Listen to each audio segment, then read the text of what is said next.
Welcome to Malpractice Podcast.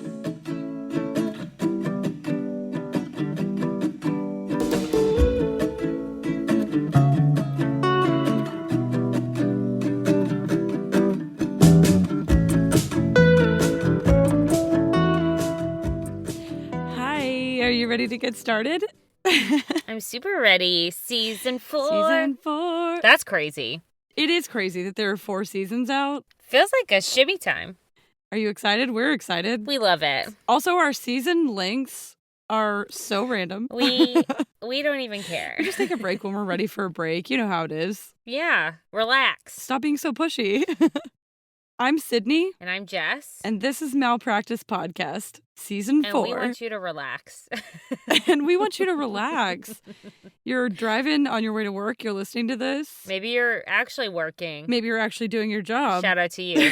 Good for you. Maybe you're running with your dog. That's what I do. Maybe you're on vacation. Yeah. How was your vacation? Oh, it was great. You celebrated your dad? Yep. My dad turned 60, so we went to Florida, which was lovely. Oh, yeah. You look tan. Oh, thank you. I didn't get a spray tan, so this is natural. Oh, you didn't? Wow. I'm going all natural. Easily the palest person in Florida. Easily. That's okay. So, yeah, it was good. Happy birthday, Dad.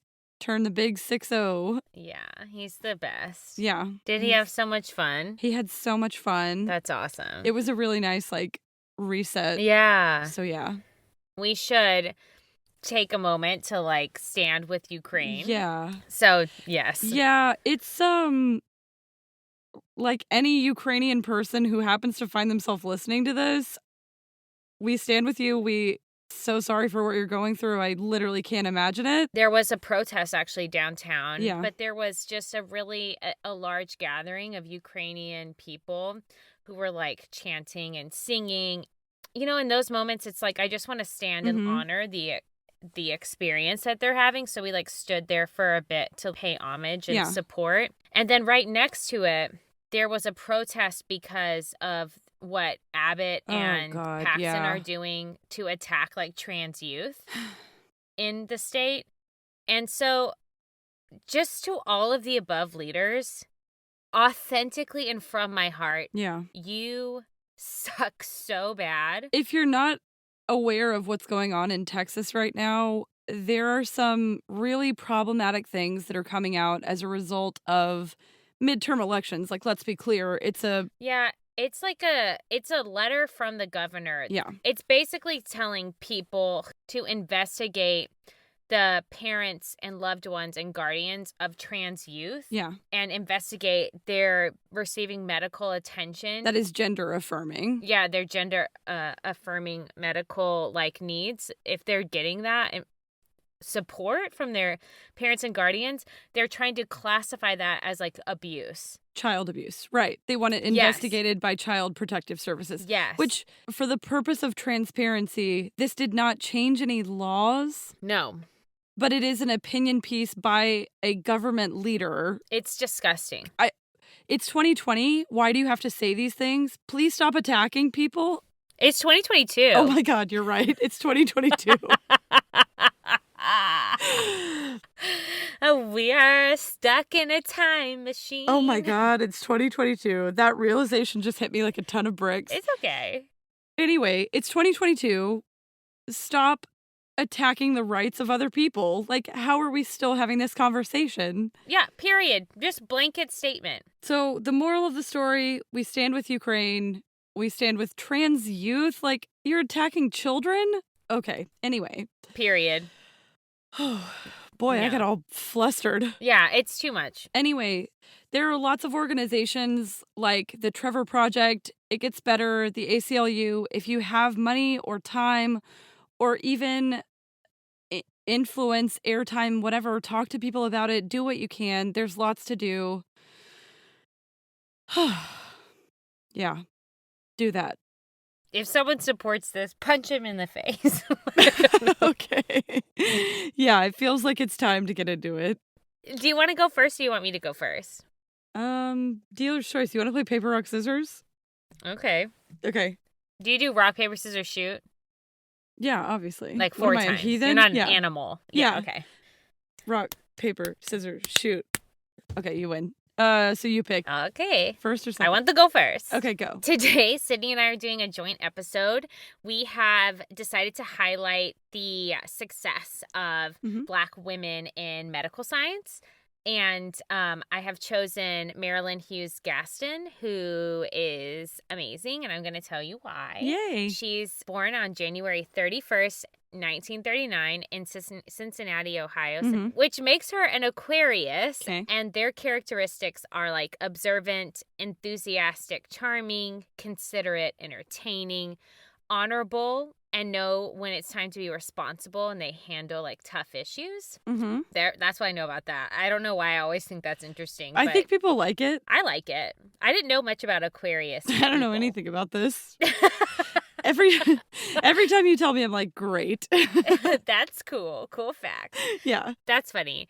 So she was the second of 3 children born to Dorothy and Myron Hughes. Her mom was a medical secretary and her father was a waiter. They lived in public housing, but they moved out of that when Marilyn was about 12 so she could attend a college prep school. Cool. So they did a lot for education in her house. Yeah. Clearly prioritized it. She says that by the time she was 9, she knew she wanted to be a doctor. Oh my God. Even at that age, her teachers were discouraging her, saying she would never get into medical school with all the obstacles. She was Black. She was a girl. They were like, you can't do it. Trash educators. Boo! Yeah. Yeah. She had inspiration and solidarity in actually a tragic event that hit really close to home. When she was 13, her mom actually collapsed, and she recalls this instance as like when she realized, like, yes, I want to be a doctor for sure. Probably that feeling of like helplessness. Yes. And she said, one day I was in the living room with my mother, and that day she fainted. And I had no idea what was wrong. It was very frightening to me. And back then we didn't have 911. That's so weird. So I didn't really know what to do. It's weird to think about a time before 911, right? No 911. Crazy. Yeah. Who do you call? Ghostbusters. You'd have to. So she didn't know what to do. Her mom actually had cancer in her cervix. But she says we were poor, we were uninsured, she was not getting health care, and that's why she fainted. And from that point on, she says, I knew that I wanted to do something to change that situation. Oh, wow. So, like, her mom is a force. Her mother told her, and her father told her, I don't care what anyone says to you. Your race and your gender are not an excuse for failure. I do not care about the obstacles out there. You are going to do what you want to do. Good for her. So people were like, girl, pick a different dream. Yeah. But she didn't care. And she set her sights high anyway. And she did that with the support of her parents and her family.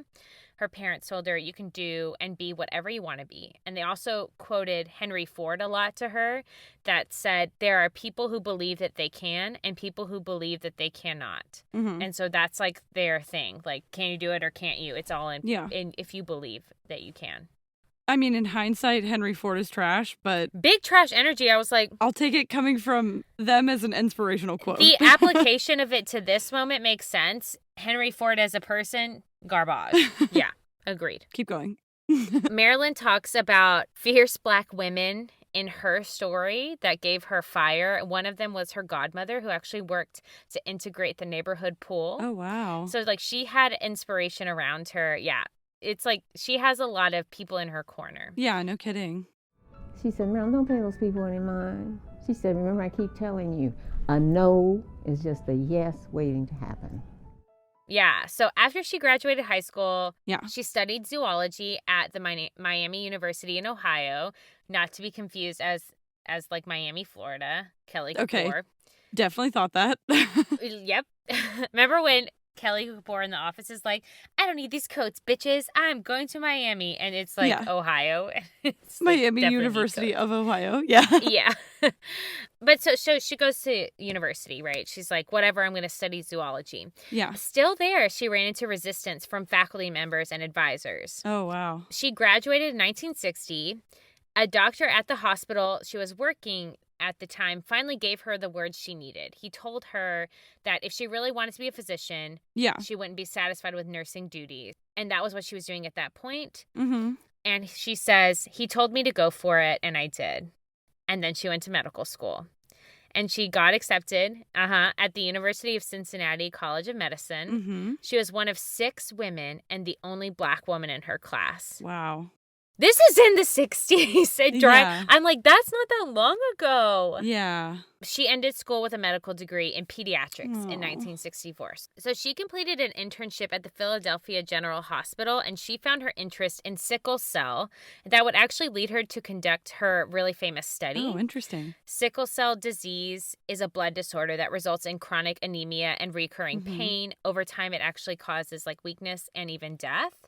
It's a red blood cell disorder. It's inherited. And the blood cells, instead of being like the Mhm. normal shape, are actually like stiff and even sticky, which causes them to like block blood flow Yeah. and break down inside the vessels. And red blood carries oxygen. So like Mhm. it's super horrible for your organs. In fact, the Sickle Cell Disease Association of America estimates that each year almost 1,000 children are born with this disease in the U.S. So like Oh, wow. it's scary. Yeah. When you were doing this research, did you see a picture of the blood cells compared to a normal blood cell? Yes. It's so interesting. If you guys haven't seen that. It's like a moon Yep. and a crescent moon kind of is like how it looks. Exactly. That's a really good description. That's exactly what it looks like. It's so interesting. Like a normal cell is the moon, a sickle cell is like the crescent moon, and you're Yes. immediately I'm like, I don't want my blood cells to look like that. No, does not no look one does. good. Yeah. No. No. On one of her shifts, Marilyn saw a small child who had a really swollen and infected hand, and her Mhm. supervising resident told her to test for sickle cell disease. Because she saw the pain in the child and didn't know enough to diagnose on her own, she put her head down and began to learn. Yeah. And that's really where she was like, I have got to figure out what is this and how can we solve the problem. Yeah. This head down moment would lead her to study, improve the treatment of, and ultimately change the way in which we think about learning and applying what we've learned to sickle cell disease. Upon her graduation, she was offered a job practicing medicine in a wealthy-ish neighborhood in the area. Mm-hmm.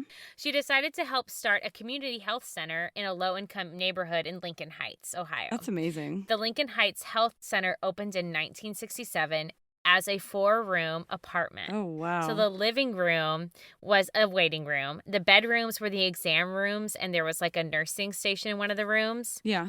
So that's really cool. I thought that was like really amazing. Super cool. Yeah. Good for her. In 1967, she became the director, and she stayed on for 3 years.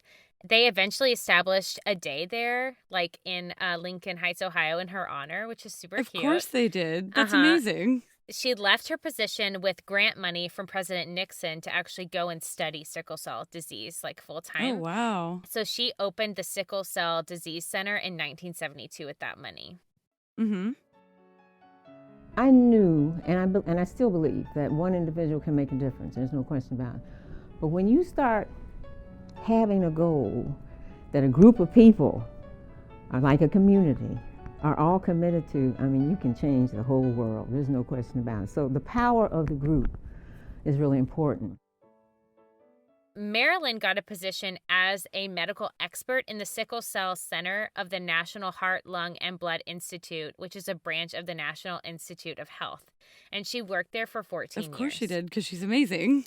Yeah, of course she did. In 1986, while at the National Institute of Health, she published the results of a sickle cell disease study. This study, you'll be super proud of me for learning all this stuff about this I'm study. already impressed. Included a multi-center, randomized, double-blind, placebo-controlled clinical trial. Nice. Look Very at nice. me, science words. Yeah. To assess if administering oral penicillin twice a day would help reduce the infection in children affected by sickle cell disease. Mm-hmm. I remember when the paper came out in 1986, I was further along in my training and thought, wow, this is a pretty important paper, that a simple dose of penicillin can actually save lives. Because the penicillin results were so promising, the safety board ended the study 8 months early. Dosing with penicillin became a central policy of the U.S. Public Health Service. The study determined like 84% of infection was reduced. Oh, wow. Which is crazy. This study and its reports actually led to a nationwide screening program to test newborns for the immediate treatment to be started. Wow. Based on her efforts, the complications of sickle cell disease can be avoided with early treatment, and that would not have happened without her research and her leadership. Oh my God. Yes, this life-saving result was compounded by legislation to encourage and fund sickle cell disease screening programs nationwide. All because of her work. Less than a year after her study, 40 states had screenings in place. Oh my God, that just gave me chills. Among all the clinical trials and all the research that's done, all the investigators, there's a special place in that pantheon for investigators whose results actually save lives. And this is one of those. That's amazing. She's saving children, right now. I can't believe I didn't know. I knew her name. I've heard of it before, but I've never, I could not have told you what she did in science, and that's such a pity. Yeah, agreed. But that's what we're here for. Yeah. In 1990, Dr. Gaston became the director of the Bureau of Primary Health Care in the U.S. Health Resources and Service Administration. Mm-hmm. She had a $5 billion budget to improve health care for underserved communities. Wow. That's a crazy amount of money. Yeah. Billion with a B is a lot of money. Billion with a B is a lot. Yeah. Million with an M is a lot, but billion with a B is crazy. It's crazy. Over 12 million people and over 4,000 sites got health care through her administration. Oh my gosh. Which is a crazy. I wanted to share those numbers. 12 million people? That's insane. Yes. She was the first Black woman to be made the director and the second Black woman to achieve the position of Assistant Surgeon General and the rank of Rear Admiral in the U.S. Public Health Service. I know. Oh my gosh. What do you do on your free time? Yeah. So she focused on improving healthcare services to populations who are underserved, underinsured, and disadvantaged. Obviously, that's her passion. Yeah. She led the expansion of community health centers, migrant health centers, and the National Health Service Corps. Mm-hmm. In 1998, Gaston led the movement towards 100% access and zero health disparities, which was a movement designed to get community leaders and business groups to set and achieve goals of everyone having equal access to primary health care in their communities, free of disparities based on race, ethnicity, gender, age, sexual preference, income, etc. Wow. Yeah. What a lofty goal. What a lofty, Good for I know. her. It's just I got money. I'm going to figure it out. Yeah, no kidding. She actually retired in October of 2001, but has kept up her contributions to achieving that lofty goal and really furthering public health. Wow. I'm proud of the fact that my passion for health and health outcomes and access to care got me to the highest level in the public health service, to be the director of the Bureau of Primary Health Care, to achieve the title of Assistant Surgeon General, to absolutely not only make change, because what we did, I was over the program that took your dollars, your tax dollars, and went to the neediest communities in the country and also internationally throughout the Caribbean and the Pacific to, first of all, make sure they had access to care. We would build health centers. Gaston collaborated with clinical psychologist Gail K. Porter to publish, it's called Primetime, the African American Woman's Guide to Midlife Health and Wellness, in that she asserts that Black women neglect their own health in effort to care for others. Yeah. And she writes, we as Black women are dying at rates greater than any other group of women. Mm-hmm. Still at work, she serves as the co-director of the Gaston and Porter Health Improvement Center, which is a nonprofit with the mission to empower women, especially women in midlife, to prioritize and improve their physical and emotional health and reduce their health disparities. Oh my gosh. I know. She has received numerous awards and recognitions, some of them being 2 honorary doctorates of science, one from the University of Pennsylvania and the other from Dartmouth University. Oh my God. And yeah, honorary sure, of course. I know, just casually. an honorary doctorate in human letters from the University of Medicine and Dentistry of New Jersey, the National Medical Association Scroll of Merit, the organization's highest honor. Wow. Dr. Nathan Davis Award from American Medical Association. She's a member of Ohio Women's Hall of Fame. She better be. And the University of Cincinnati College of Medicine selects 2 students in financial need to receive full 4-year scholarships, and they call those students the Gaston Scholars. Oh, that's amazing. Dr. Gaston is a remarkable person. Here she is a minority physician herself, grew up in poverty, was able to overcome a number of personal and professional hurdles to get where she was. She achieved a lot here at Cincinnati, then she went on to the federal government and worked as the Assistant Surgeon General. So her whole career is one that you could just point to and say, try to aspire to do that. I love her. I think she's amazing. I'm glad to share her story with you. That's what I know about that. Marilyn, you are amazing. She's such a badass. Yeah, she's cool. Okay, great work. Thank you very much. Good job. And good job, Dr. Gaston, for being just like the coolest person ever. Yeah, literally every time we talk about someone, I'm like, this is the coolest person ever. Every single time. Literally, same. Well, if you want to hear about another cool one, I do. I'm going to tell you about Dr. Marie Maynard Daly. Oh, I love that name, Marie. Super cute. So everyone essentially knows at this point that having high cholesterol is bad, right? Yeah. Like that's a household fact. Everybody knows that. That's like not good. It can lead to high blood pressure, clogged arteries, also called atherosclerosis, which can lead to heart disease or stroke, right? None of that is good. None of it is good. What we all now consider to be common knowledge was discovered by an unsung hero of science that we all need to know the name of. And that person's name is Dr. Marie Maynard Daly. Yay. So, a little bit of background about heart disease. It is the leading cause of death for men, women, and most racial and ethnic groups in the U.S. Yeah. One person in the United States dies every 36 seconds from cardiovascular disease. Yeah. Yeah. The numbers are astounding. About 659,000 people in the U.S. die from heart disease each year. So that's 1 out of every 4 deaths can be attributed to heart disease. Staggering numbers, right? Like, that is wild. I knew that it was bad because I've seen, we've all seen American Heart Association PSAs and stuff like that. I did not know how bad it was, and I didn't know that it was the leading cause of death. So the person who sort of set the foundation for everything that we know now about heart disease, clogged arteries, high cholesterol is Marie. One of the amazing things about this story is that people are often unaware of women scientists because their stories stay untold for so long, but their impact is so integral to the history of science and medical science. And Marie is one of those women, and this is her story. Okay. Dr. Daly is one of the heroes that I'm guessing most of our listeners have never heard of, but she has contributed so much to society and medicine. She was actually the first ever African-American woman in the U.S. to earn a Ph.D. in chemistry. That's cool. And that was awarded by Columbia University in 1947. She made important contributions to 4 separate areas of research: the chemistry of these proteins called histones, protein synthesis, the relationship between cholesterol and high blood pressure, and then she did some work with creatine. Her career is so difficult to summarize in 3 pages because she did so much different and very interesting research, so I'm going to talk a little bit about it.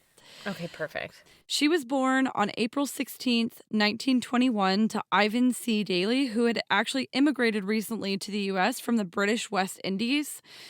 And he found work as a postal clerk, and he married his wife, Helen Page, and then they had Marie. Her family lived in New York City, so Marie was actually raised in Queens. While her parents were working, Marie spent a bunch of time with her maternal grandparents. And her grandfather had this really huge, extensive library. Oh, that's cool. So she would just go through her grandpa's library and look for books about scientists. Because from an early age, she was like, I love science. I'm going to be a scientist. That's cool. So she saw all these people contributing to the medical research world. And she decided right then and there, this is what I'm going to do. I'm going to be a scientist. That's awesome. No questions. No one said, no, you're not going to. Like, it just happened, right? I wish that was me. Same. So it's not like her path was easy. Mm-hmm. But the difference that I find so interesting between her and Marilyn from your story is almost no one ever told her, no, you're not going to do this. Oh, that's good. Like her family, her high school that she went to, everyone, the career counselors there were like, we're going to help you become a scientist. Like, what can we do? That's awesome. Everybody jumped on her bandwagon immediately. They were like, yes, you are. So it's not like she didn't face difficulties. She was definitely up to the challenge of being Black and a woman in a time when it was not typical for Black women to be accepted into fields like this. She just had people in her corner. But she had a lot of people in her corner. That's good. Her dad, Ivan, wanted to be a scientist when he came to the U.S. He got accepted into Cornell University. Yeah. He started pursuing a career in science, and he had to drop out because he ran out of funds. Aww. And he was like determined that his daughter would not deal with the same circumstances. So Marie's father essentially like pushed her to follow her dreams because he was like, you're getting to live out the thing that I didn't get to do. We love him. I know. I love a dad moment. Same. I love a dad moment. Me too. Her whole life is a dad moment. Like, I will cry. She said, my father wanted to become a scientist, but there weren't opportunities for him as a Black man at that time. And so he basically pushed her to make her own opportunities because he was like, you're not going to be denied your dream, essentially. Yeah. That's beautiful. So supportive. So she was super impressive as a student throughout her entire youth. Duh. Obviously. She enrolled at Queens College in New York so that she could continue living with her parents and save money while she went to school because she's smart. That sounds fun. She graduated magna cum laude in 1942 with a bachelor's degree in chemistry. Beautiful. Partially because if you're up to date on history, 1942, super stressful time. Mm-hmm. And colleges around the country were working to train more students who they thought might be useful in growing war efforts. Wow. You know, like World War II. Yeah. So essentially, even though she was Black and a woman, they were like, we don't know what's coming. We got to get some chemists out of here. And so she was kind of given an opportunity in a time when, if it weren't for the war, maybe Black women wouldn't have been as accepted as they were when it was like colleges just had to get some chemists out, you know? Oh, yeah. I'm not surprised. Right. The college actually offered her as soon as she graduated. So she's a shiny star and they see it. Yeah. They're like, do you want a fellowship to do a graduate study here? And she's like, yeah, sure. Yeah. I'll take your money. Thank you. Good day. She gets this fellowship. She's working at NYU while also working part-time as a laboratory assistant at Queens College. And she completed her master's degree in 1 year. Shout out, girl. I mean, couldn't be me, but go on. Go off. Could never be me. Same. Takes me a year to figure out what classes I'm taking. Literally same.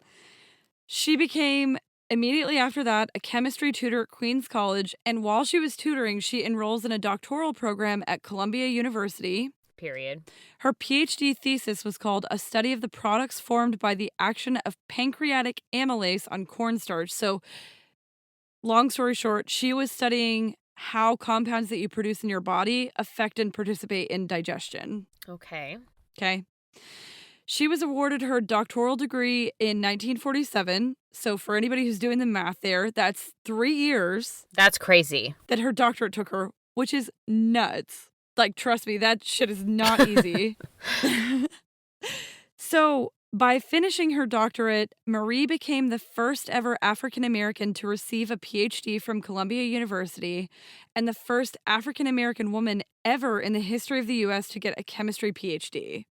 What's crazy is that when she graduated in 1947, she did not even know that she was the first female African American to get a PhD in chemistry. No one told her. This kind of stuff, I'm like legit getting emotional. This kind of stuff really gets me. Like, yeah, the delay, just the access that people were denied and the potential and the brilliance that sits in places that have just like kept doors closed really pisses me off. And then in that cry.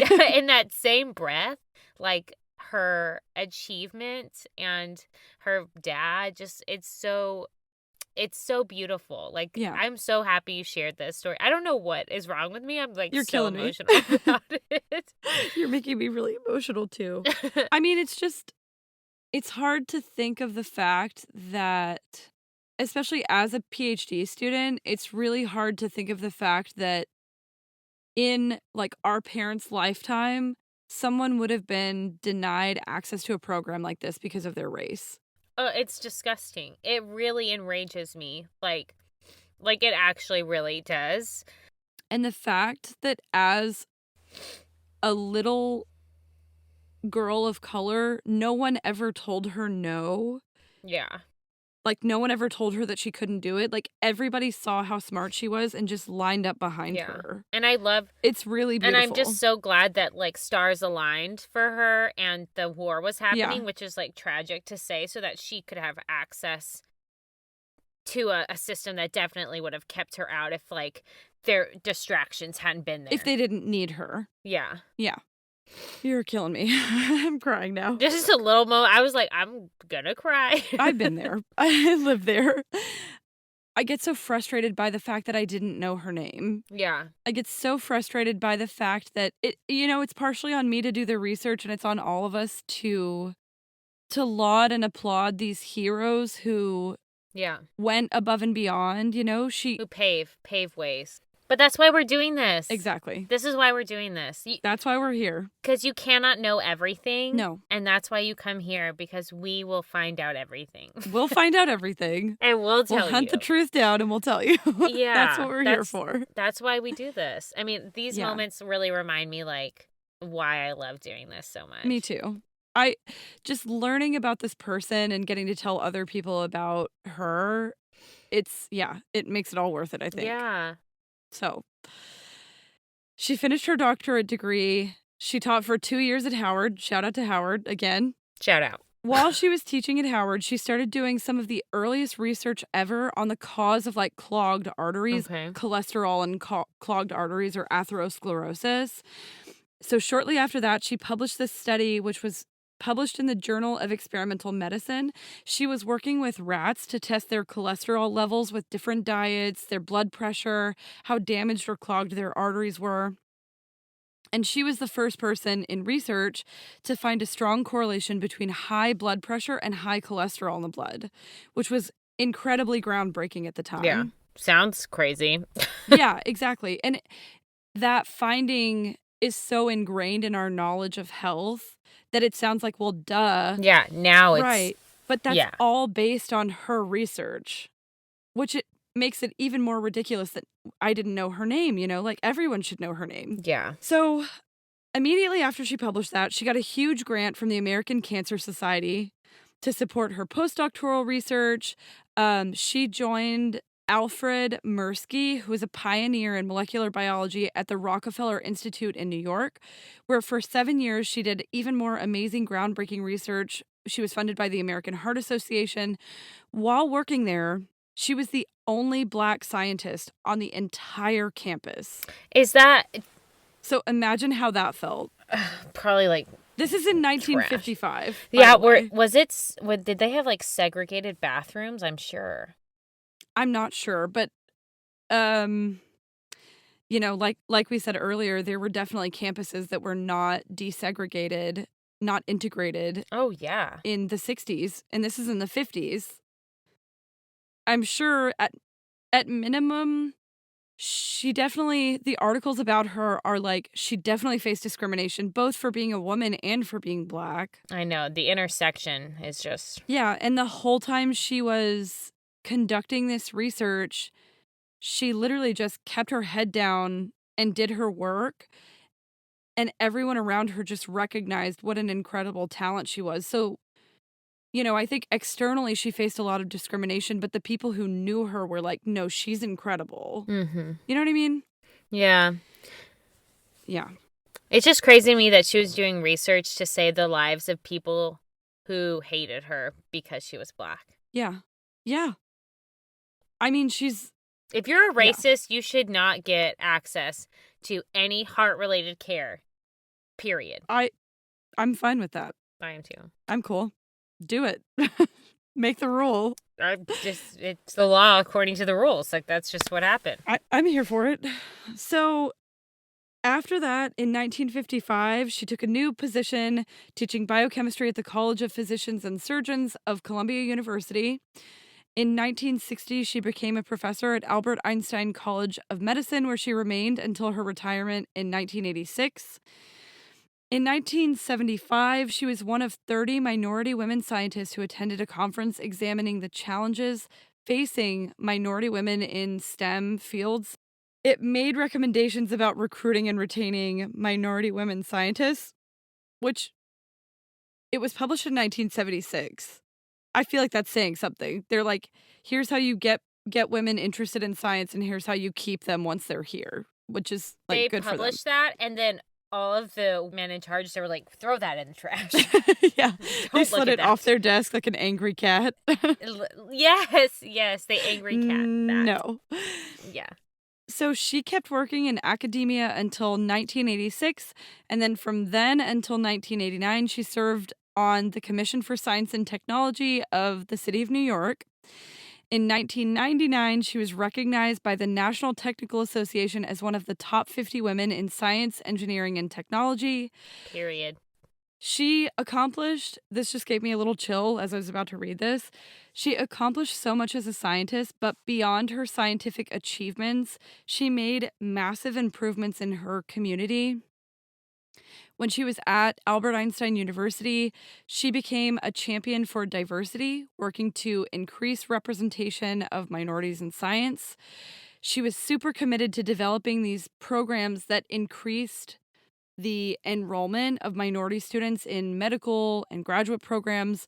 So in 1988, in honor of her father, who could not finish college because of a lack of funds, she started a scholarship fund at her alma mater, Queens College, to assist minority students who were majoring in science. I love that. It just gave me a chill talking about it. I'm going to cry again. Her dad. Poor her dad. After her retirement, Marie and her husband settled into a little country home. They enjoyed gardening and boating until they eventually moved to Florida, like all happy retired people do. Mm-hmm. She passed away peacefully in 2003. In summary, Dr. Marie Maynard Daly contributed an incredible amount to the field of medical research. She had a full career of cutting-edge research that has had so many important implications for the health sciences. There have been all over the country schools and scholarships that have been named after her, and we believe that by telling Marie's story, we can help keep the memory of this incredible unsung hero alive. She did some amazing work, and if everybody knows names like James Watson, who actually cited her work in his Nobel Prize acceptance speech, then we should all know Dr. Marie Maynard Daly. And that's what I know about that. Wow, I love that. She's so cool. Thank you. Unsung heroes, now you know about them. Now you know. Now you know. Two incredible people just doing the damn thing. Honestly. Thank you for sharing that, and thank y'all for listening. This was a good episode. Yeah, so. You did make me cry.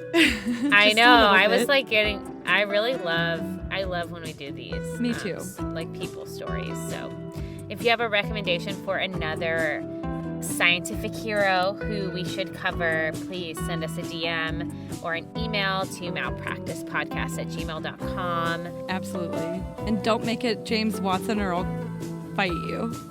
Yeah, we'll ignore you. We'll talk shit about you. On this show. on literally live, just like this. Well, it's not live, but it'll feel live when it's your name in it.